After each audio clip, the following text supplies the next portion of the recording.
I'm so glad you're here. I'm Kate Champion. I'm an author, therapist, and generally curious human whose life has been full of ups and downs, twists and turns, mess and adventures, some intentional and some not so much.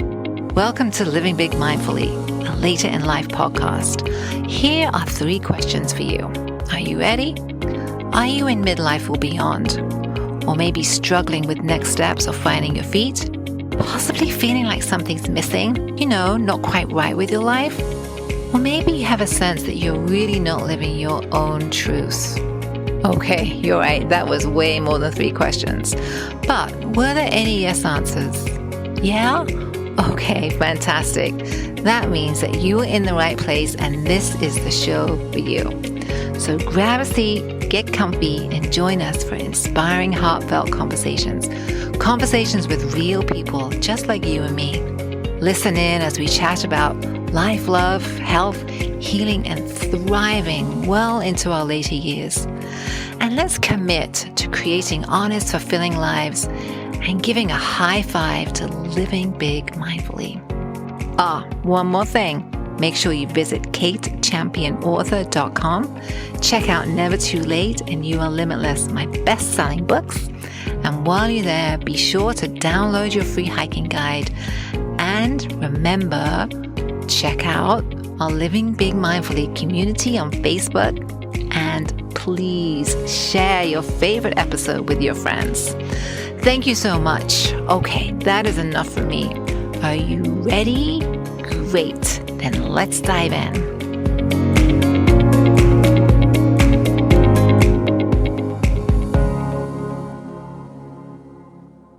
In this week's episode of Living Big Mindfully, I am happy to be sharing a fun conversation with outdoor superwoman Sally Thompson.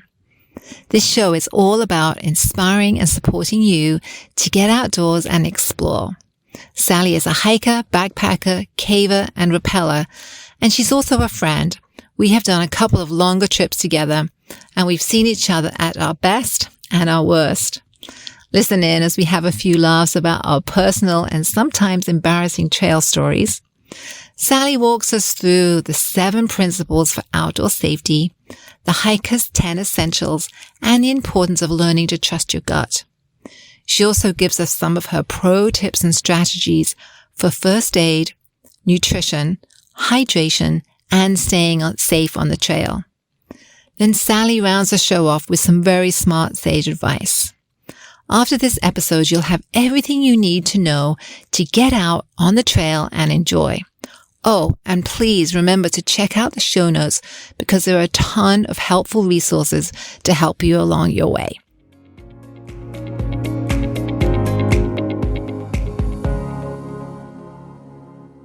So, hi, Sally. How are you? Hi, Kate. I'm well. How about you? Good. It's so good to connect with you today. We haven't actually seen each other. We are friends and hiking buddies, but we haven't actually seen each other for, it feels like a while. So it's really fun to connect with you today. Yeah, it's been a while. So tell us a little bit about yourself. For a real job, I am a teacher. I've been a teacher for this is my 22nd year. And I was seeking to do something else. And so I started doing a wellness, nutrition course. And then I kind of pivoted this summer into teaching some outdoor courses to help women get more comfortable with exploring the outdoors. So that's awesome. I know you've recently, if I remember correctly, you've taught an outdoor survival course, right? Yes. Yeah. How did that go? It turned out very well. Yeah, I had 5 ladies come out and we hosted a less outdoorsy theme, but we did it at the Geo Nature Dome in Chillicothe. This lady Marcy, she rents out her location and you can do your outdoor events there. It was for people that don't do regular backpacking. So it was a nice, gentler space to do it than to do it out in the middle of the woods. So, yeah, that makes sense. Yeah, it was nice. Yeah. So have you done those things kind of like out in the middle of the woods? Have you really scared some people off by taking them like kind of out on the trail and just kind of throw them in the deep end? Has that ever happened? Not with like overnight events, but yeah, I think I have probably intimidated people with my longer hikes that I've taken them on. As an aside, Sally is also an ambassador for Girls Who Hike Ohio, so she does a lot of leading hikes, leading backpacking trips, and she does, big advocate for the outdoors. So that's really, really fun too. Yes. Sally and I have done a couple of hikes, haven't we? We did 50 miles on the Superior. No, we did 100 miles on the Superior hiking trail, right? Yes, just last summer. Was it last summer? Oh, it feels like forever ago. And then we did 50 on the, what was the other one? The Pictured Rocks National Seashore. Yeah, that was beautiful. Do you have a favorite of those? I don't know. They were both so fun. I think probably Pictured Rocks was definitely a little prettier, but the scenery on the Superior hiking trail was outstanding as well. Yeah, it was a great hike. I think we did it in 5 days, 4 nights and 5 days, and we had perfect weather. Not a drop of rain. We were really, really fortunate. Not too much of a battle with the black flies. Like they have these famous black flies up there. We were all prepared, but it wasn't too bad. No, we survived. Yeah, it was a lot of fun. So tell me a little bit about outdoor safety. Tell me a little bit about outdoor safety, and tell me a little bit about what you're learning and what people need to know. So with my wilderness course, I teach people that there's like 7 priorities whenever it comes to like an outdoor emergency. So the 7 priorities, and like they change based upon circumstances, but is a positive mindset, shelter, first aid, water, food, fire, and signaling. So depending upon your circumstances, like, different things could be your top priority. But of course, if you've ever been in an outdoor, like, scary situation, the positive mindset is and should always be your top priority, because if you can't keep yourself calm, then you will make mistakes on your decisions of what comes next. Yeah, that's huge, right? That mindset piece, that ability to like kind of take a breath and get grounded and like get that brain, to have that brain be able to work. Yeah. Can you give me any examples of maybe when you've had to kind of really be in a tough spot and had to like kind of get grounded and stay pretty calm? Gosh, I do a lot of outdoor activities, but probably my top one was on our Superior hiking trail this past last summer. For me personally, yeah. So it was day 5 that we were on trail, and the middle of the day, and my water bladder broke. And so I had checked my sleeping bag and thought that it was staying dry because I had it in a trash bag. And then when we got to camp that evening, it was about 7:00, and I pulled out my sleeping bag. It was wet, like the top and the bottom portion. I hung it in the tree while we ate our dinner, but it had still not dried whenever it was bedtime. So I guess we were all curious, like our lows were getting down to around 45 degrees at night. And I felt like this could make or break our trip at that point. So grounded myself, we together came up with a workable plan of, I decided to cowboy camp by the fire that night. And then actually just before I crawled into my sleeping bag, I thought of my rain gear. So I had on like all the layers that I had with me on the trip. And then I put on my wet my rain gear, and it actually kept me dry, and I even sweat a little bit overnight because I was so toasty inside my sleeping bag. So wow, that is a great story, and I remember that. I actually, now you said that, I had kind of blocked that from my memory, but now you said that, I actually remember the space, and that's right.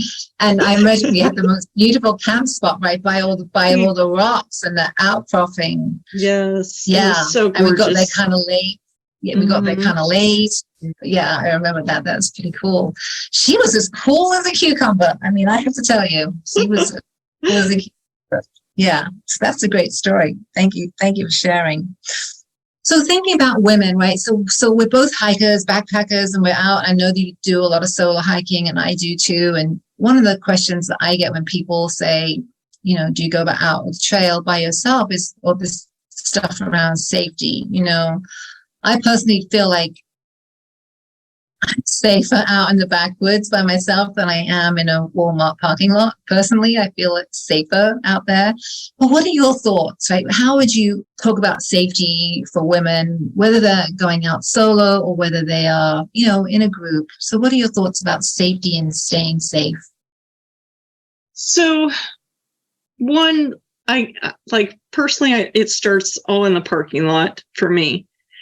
If I am in an area where there's a lot of people, like you can get a good vibe or a bad vibe from it. There's some places that people meet up there, and I don't always feel like that is the safest place for me to be.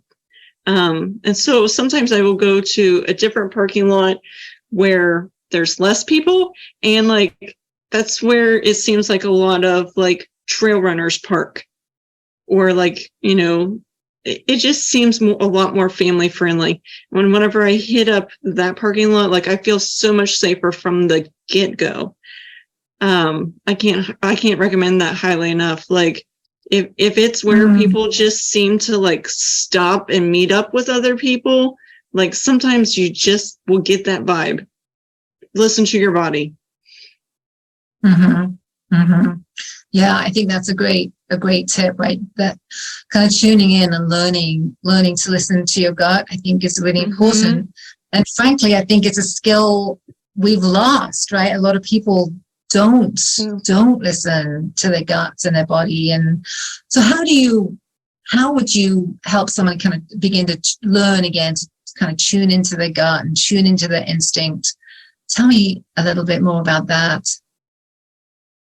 If you just need to like go to a parking lot and like look around before you get out of the car, like maybe just scanning what is happening around that area might make you realize like if that's a safe area or not. Maybe planning ahead a little bit, like knowing where the other parking lots are that you could go to, and just kind of exploring them to see like if it seems to be like an active place where people are like, what I notice with me and my comfort level is that people are parking and like you can tell are hikers or trail runners, and like if other people are feeling comfortable with it to park there by themselves and go out, then it's a comfort for me. Like, okay, like this is a safe place to be. Yeah, because you know there's other kind of like-minded people out there on the trail, and right, you know, and there is the trail runner hiking community. They are a really tight-knit community, and generally people do kind of have your back, and they're going to say hi, and they're going to be friendly. Yes. Yeah. So we get to the car parking lot, we kind of check out the vibe, and then we decide that we're okay. So we get out of the car, and then what? How do we keep ourselves safe and from there? So from there, like I recommend like having a plan, like how far do you plan to go? Know your trail. There's the thing called the 10 essentials to have in your pack. I can't recommend that highly enough, to have the 10 essentials. And if you want me to go through those, I will.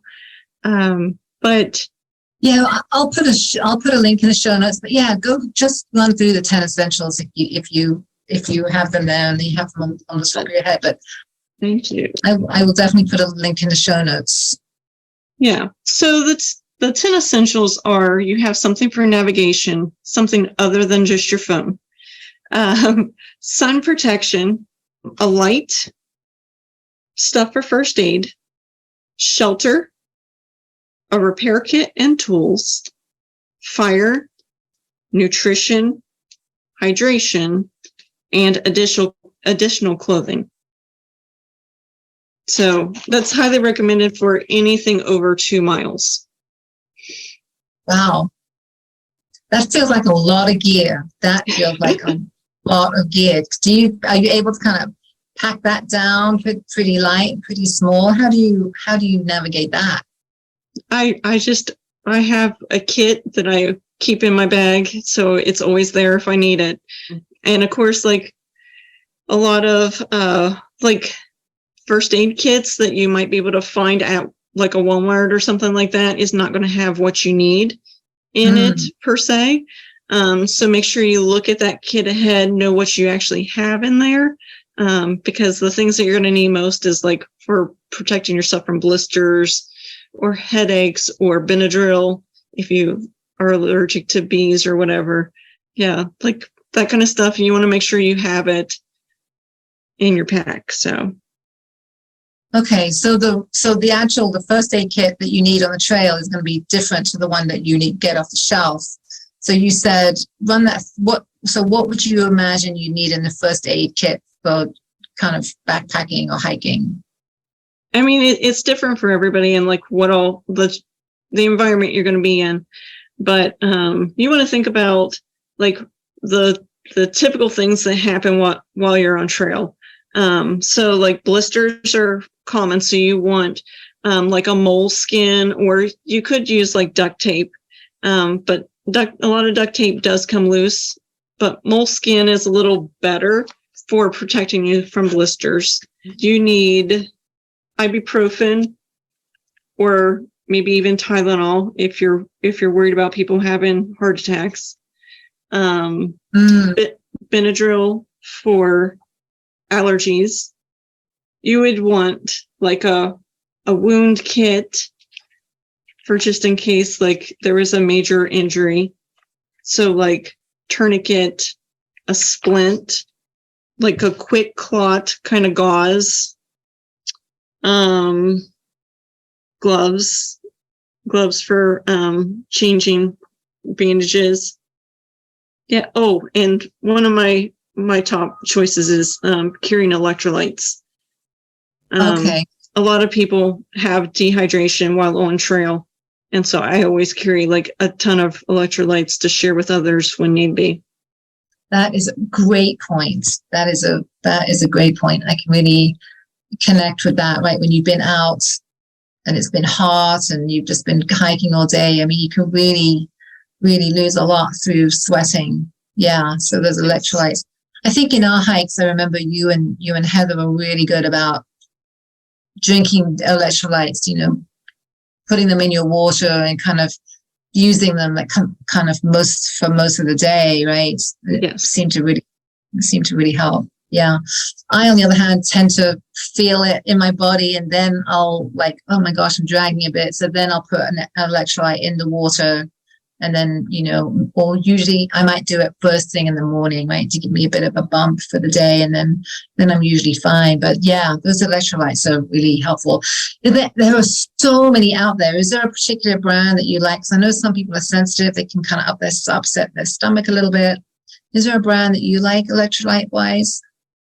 I typically use the Noon tablets. They've got like a ton of different flavors, and they are mostly healthy, but the liquid IV is highly recommended as well. I love liquid IV. I've just started using that. I think maybe on our trip I was using that. It was so good. I really, really like the lemon lime flavor. So I'll add some links into the show notes for those products as well, so you can kind of check them out. So is there anything else we need to know about kind of safety, kind of stranger danger while we're out there? Any experiences that you would like to share about maybe sleeping out alone in the woods? Like kind of, I don't know if you've had that experience, but kind of sleeping solo. How do you, I mean, that's terrifying. I mean, I think it's a really important experience, but it's also terrifying, right? We get all those kind of creepy thoughts in our heads, but usually we're pretty safe. So any thoughts about that?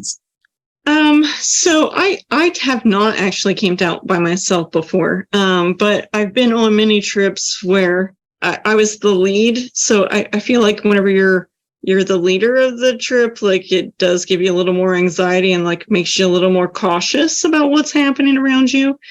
So I guess my tips, like what I plan for is, I want to be away from like the road. So one of the things they say is that like most people that would want to hurt you or whatever, they're not going to be like a mile into the woods. It's going to be like closer to the parking lot areas. And so whenever I am thinking about going out, like I would rather be away from the road or places where other people typically are. I mean, I highly recommend like that you're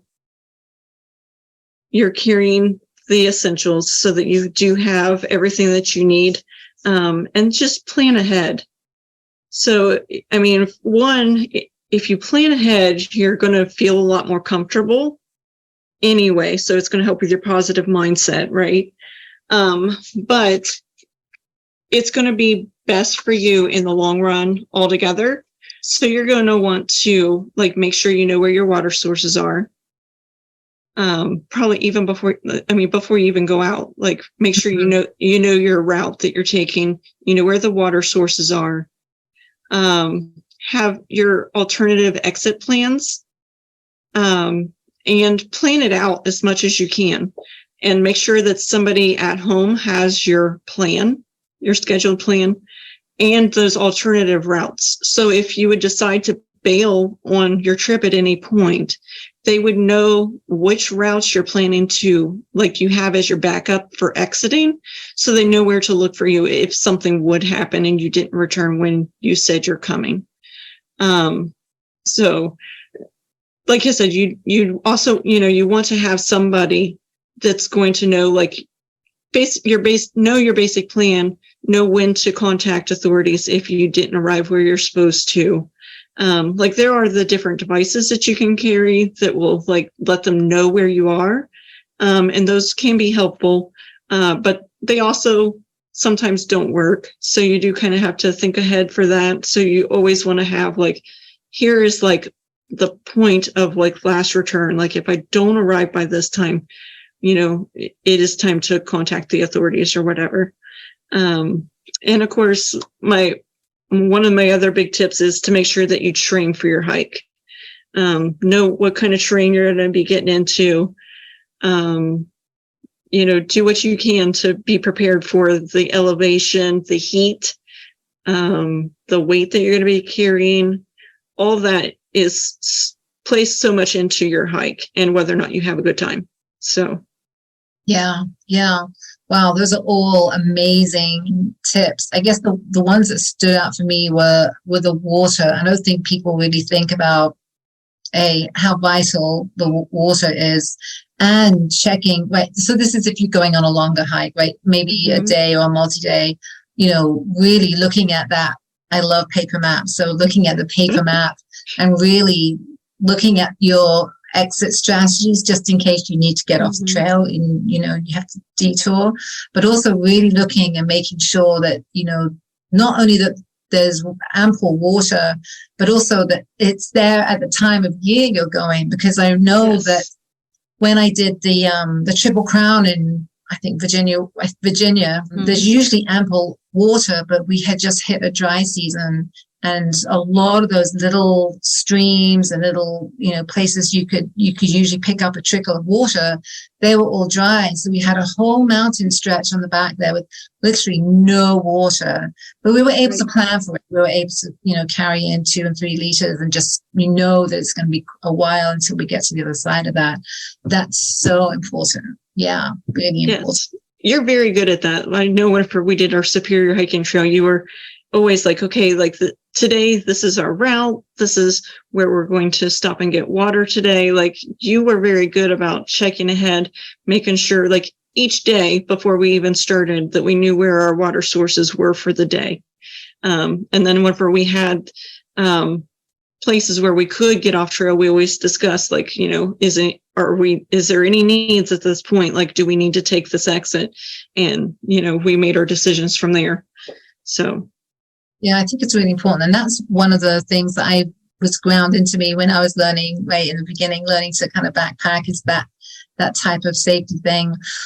So sleeping in the woods on your own is actually, I have done it a couple of times. I remember the first time it was in the Allegheny National Forest, and it wasn't intentional.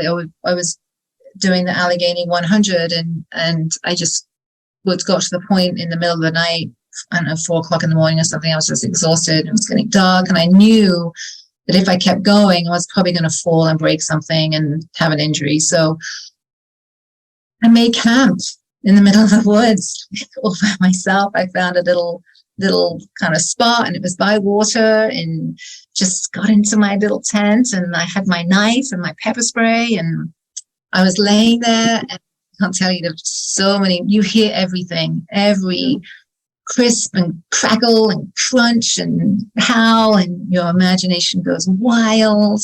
But again, if you can get to sleep, you'll wake up and morning will come and you'll feel awesome, right? You'll feel, oh my gosh, I just did that. That's incredible.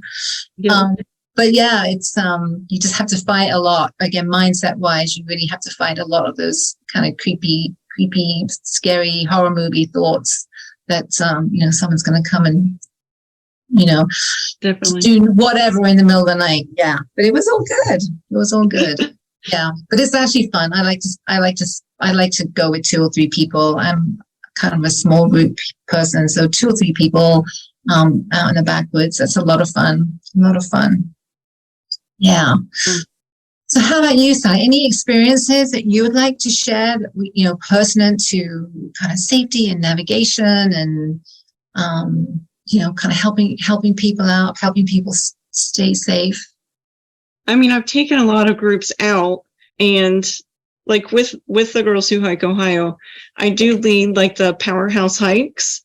So like Southeast Ohio, we don't have mountains, so we do have to hunt for the elevation. So usually, like, I try to plan hikes that we're doing like 9 or more miles, and we're going to get about 2,000 feet of elevation total in that amount of time.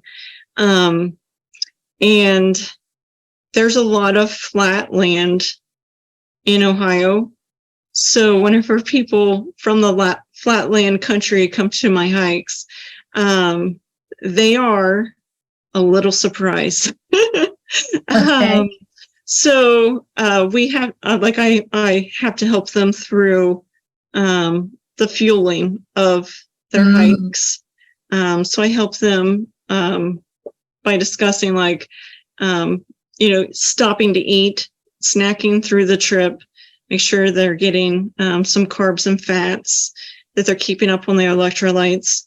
One of the things that a lot of people don't realize is that like whenever they're sweating a lot, especially if their skin feels salty, that they are like really losing a lot, and they need to replenish with those electrolytes. So, if they're, especially when they're starting to feel down, they need to have some of those available. And a lot of people, they'll come and like be rather new to hiking, and they won't realize how important it is. So that's why I always carry extra, because it will be very quick. Like, it'll be very quickly that it hits them that they're bulking. And so to keep them up with the electrolytes, up with the carbs and fats, has been a very important thing to try to teach people. Yeah. I'd love to talk a little bit more about nutrition. And what do you recommend? Do you think kind of bars, or do you suggest people just kind of pack snacks from home, or a bag of Cheetos, or what do you think? What is your recommendation for something really kind of efficient food-wise for the trail? I think it kind of depends on like, everybody likes something different. A lot of people like really embrace the trail life, and they just want to eat all the junk food because they're burning so many calories. So if that's you, have at it. But like, I do try to encourage people to still like the protein bars are kind of good, especially like where you finally stop to take a break in like the middle of the day. If you're doing like an all day trip, like, make sure you are keeping up on protein. But like the carbs give you instant energy and help you with digestion and to feel full. The protein is more for building and repairing your muscles. And they have lots of other good things, but for the hiking purpose, I'm sticking with that idea, right? Mm-hmm. For fats, the fats help you with storing energy and transporting and absorption of vitamins. So, like, it's very important to keep up on all the macros, basically. And of course, fiber on the trail. It's hard to find the fiber because, you end up not eating anything green. So, try to kind of keep those main things in perspective as you're planning for your hike. I try to balance it. But like, whenever, like, I do meals, and then I think about my snacks, and then the snacks are usually like carbs and fats kind of things. So, walk me through a day. Like, let's do a day of what you might pack. Let's say breakfast, lunch. Hiking kind of / a backpack. Couple of days backpacking. Let's do breakfast, lunch, and dinner. What might you? Oh, and snacks. What might you? What might you pack, Sally, for a couple of meals over a few days? So I like to do a variety. So it's never going to look the same every day, typically, just because I do get bored. But like some days I will feel like I want a little heavier of a breakfast. So I will do like one of the, I like to do like the prepackaged meals, just because they're already pretty balanced for me.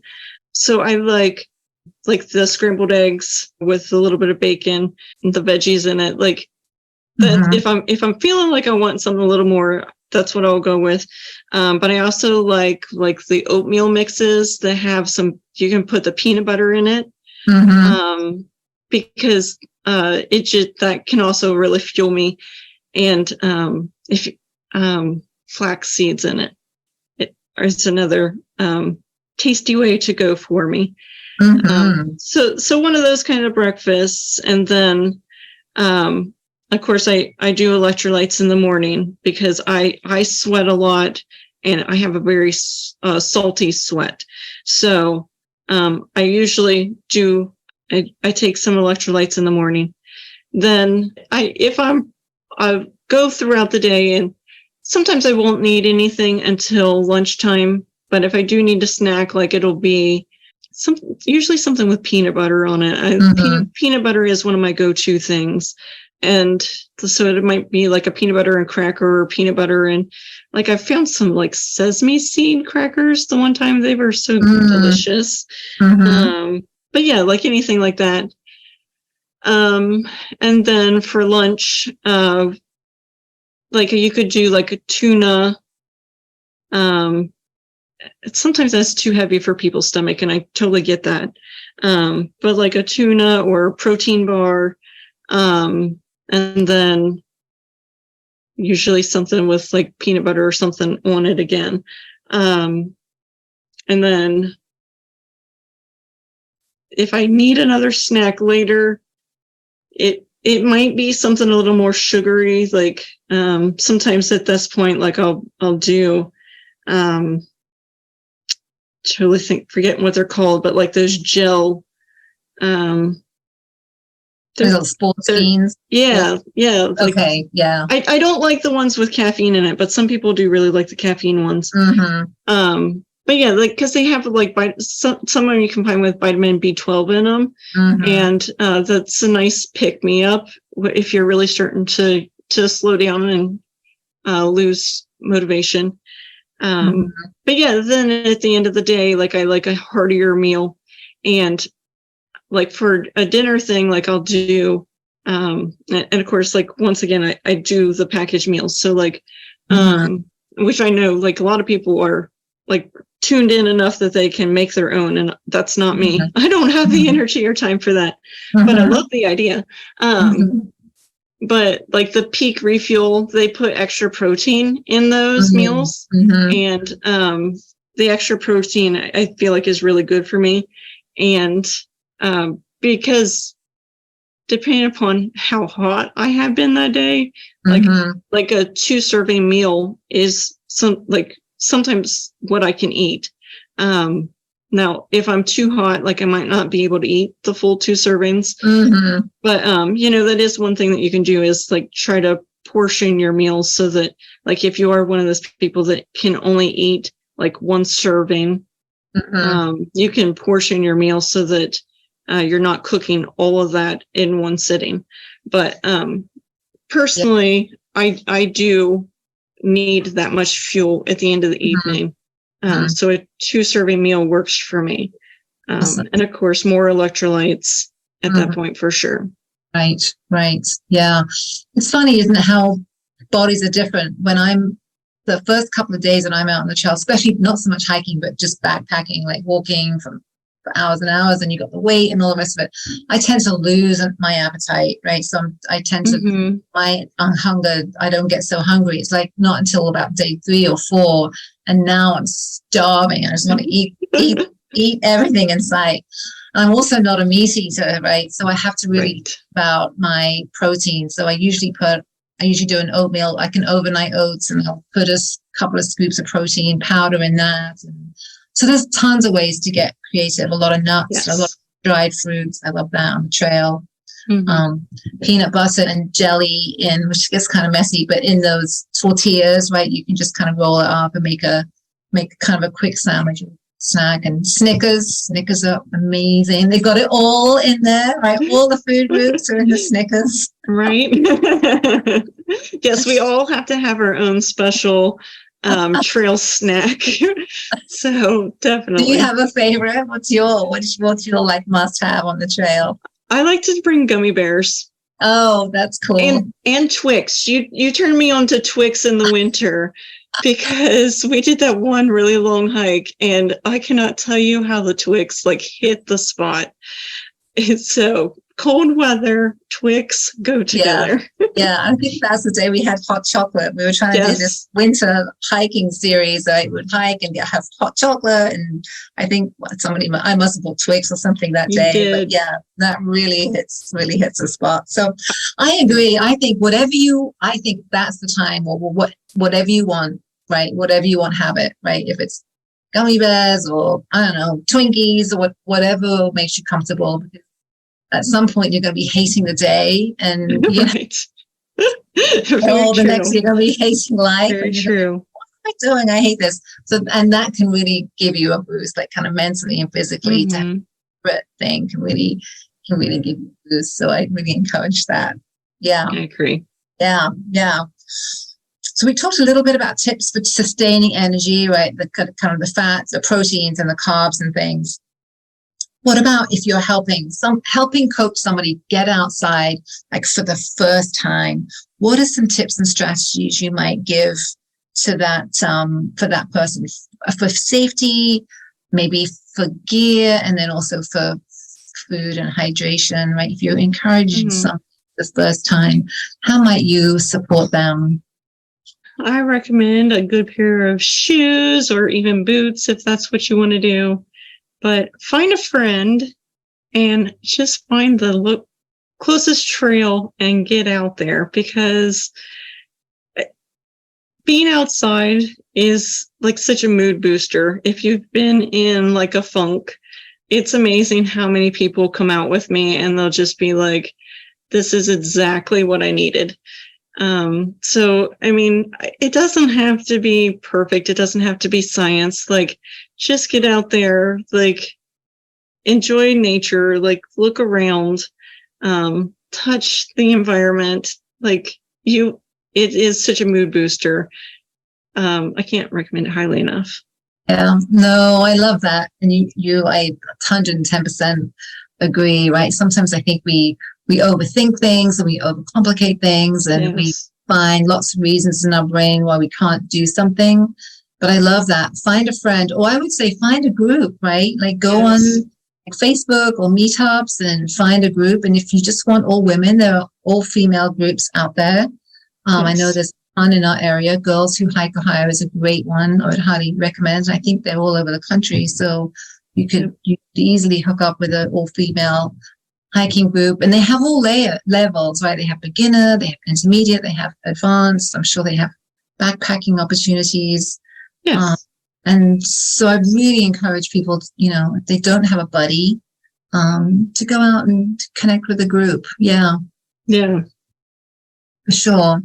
And that time in nature, I've written a lot about that. It's one of my things, right? The whole so healing, right? It's just so healing to kind of get out and then get your feet on the ground and breathe in all that oxygen. Yeah. Yes. Yes. Yeah. Big boost. What if you get lost? Because I am directionally challenged, so I really struggle with directions left and right, and I'm a little dyslexic, so I really have to work hard at that. So what if you do get lost? And I've been lost. What if you get lost? What's the, and you're kind of going round and round in circles, and it's like you're beginning to get a little bit scared. How would you coach somebody through that? So, I mean, I guess this is also situational, right? Like, if you are on the trail, then you might be able to find yourself on the map. If it's the middle of the night, like, you might just decide that it's time to like sit and like just camp for the night. Yeah. Because I mean, you would not believe like how different the trail looks at night versus the daytime. So I mean, like, I forget who I was talking to, but somebody I was talking to recently, they were like, I had to just camp overnight, and I lost the trail, and whenever I woke up the next morning, I realized I was camping in the middle of the trail. They didn't know. They didn't know. No, you make such a great point. Sometimes you just need to stop and like sleep on it, and wait till daylight to get a new perspective. So I mean, consider that, of course, but like, if you are truthfully like lost in the woods, it is recommended that you go to the highest point, and try to get a place where it's open, and try to signal from there. Okay. So, if you can't, if it's tree covered, nobody's going to be able to see you. So you do need a place that, like a bald, where you can actually be seen. But yeah, that is your best bet. Yeah. I'm trying to think of times I've been lost. Maybe I haven't actually been that lost. Well, that's not true. We did have a husband and I were hiking, and we in the Dolly Sods, and we got really, really, really, really turned around, incredibly lost. And we actually had to call search and rescue because we was way lost. I don't even remember the whole story, but quite embarrassing. But yeah, so we actually had to have some people come and help us get out of there. And that's a massive wilderness, and we just got totally lost, and we're getting more and more lost, right? Yeah. But I was so proud of myself because I had the 10 essentials. Honestly, I had everything we needed to spend the night. I had extra food, extra water, the 10 essentials. My husband had nothing. I just have to say that.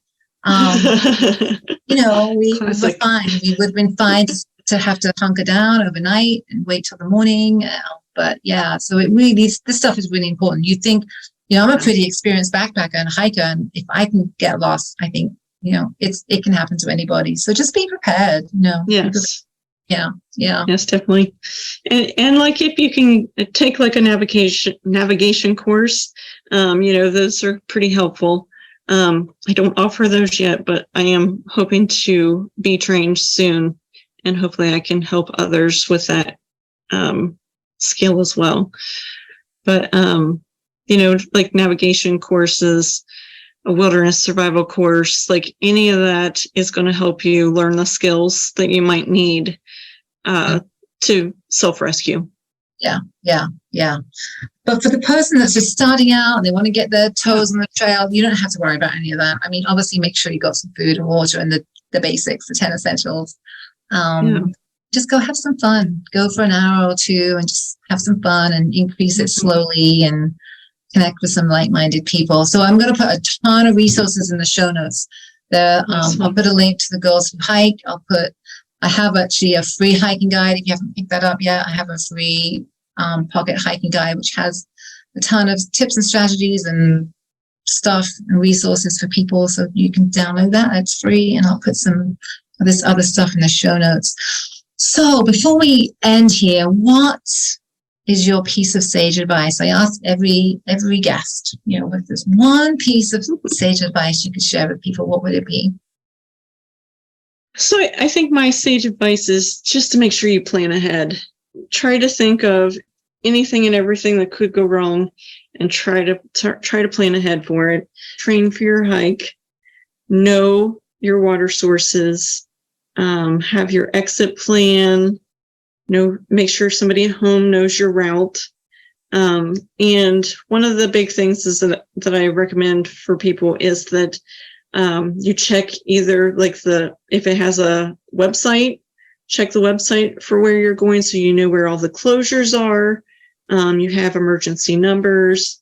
And even if you can check in and talk to a ranger beforehand, they always have great tips of different things to expect while on the trail. Maybe whether or not a water source is dried up, all those great things. And of course, don't go out without your paper map. Yes. Yeah. Those are wonderful tips. Yeah. And, checking the weather of your location, right? Yes. You can be up in elevation and that weather can change in an instant. You can be sunshine and then being snowed on. Yeah, absolutely. Yeah. That's a great point, Sally. Great points. Thank you. So thank you. I really hope this conversation has been helpful. So where can people find you? You are an awesome human and you're a great, and not only do you hike, but you cave and you rappel, and she is like an outdoor superhuman. So where can people find you and connect with you and connect with everything that you're doing? So I guess the easiest way would be to find me on Facebook. It's, Sally Thompson. I think you can find me under Change Your Story for Women is the link for me. But then I also started a group called the Midwest Women's Outdoor Adventures and Trainings. Ooh, nice. So I'm going to put all of my outdoor courses on that page so that people can find it there, because I have a wellness walk workshop coming up October 1st in Athens. A wilderness survival course coming up October 7th and 8th at Zaleski State Forest. And I'm going to do a Leave No Trace for hiker and a backpacker workshop September 30th in Athens somewhere. I haven't decided the location for that one. It's not posted just yet, so I find the location. But yeah, so all those things are going on. And then I also have my wellness group, which is Change Your Story for Women. So it's a wellness group that I help adventurous women who need support with nutrition, fitness, and motivation so they can lead a more active, energetic, and healthy life. So if you need help with your mental well-being or nutrition, fitness, changing your habits, like I'm doing all that over on my page, Change Your Story for Women. It's also a Facebook group. I love that. And I love that title, that the name of that, Changing a Story. You know, as a therapist, that's what we work on a lot, right? It's helping people change their stories. So that's so exciting. So I'm going to put all those links in the show notes so you can check out the show notes and connect with Sally. And Sally, I just want to thank you so much. It's been so much fun talking like this. We're usually on the trail and just huffing and rumbling and swearing and pushing through and saying we're never going to do this again, but we always do it again. You know? Right? True story. So thank you for being willing to do this today. It's been so much pleasure. Thank you. Thank you, Kate. I appreciate you. Thanks so much for listening. I truly appreciate you and your time. I love to hear from listeners, so connect with me at katechampionauthor.com. Remember to grab your free hiking guide, and please take a quick moment to rate, review, and subscribe to the show. Thanks so much. Take care. Until next time.